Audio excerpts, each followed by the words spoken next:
বন্ধুরা কেমন আছো? আশা করি সবাই ভালো আছো। আজকে যাইরাম এক জায়গা, কই যাইরাম একটু করে দেখাই।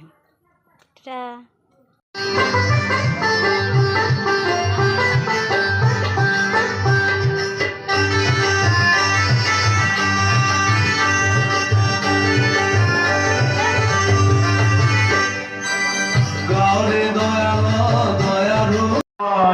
साध संग कर सारग सुख मेरे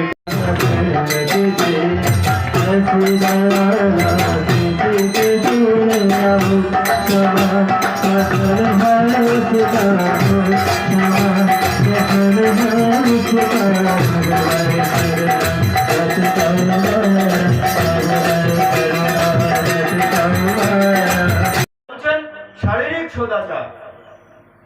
এই শারীরিক সদাচারটা কি? আমরা যখন বাইরে থেকে ঘরে আসি, হাত মুখ ধুয়ে ঘরে ঢুকবো, যখন আমরা বাহ্যিক কাজ সম্পন্ন করি তখন ছান টান করে, আর না হয়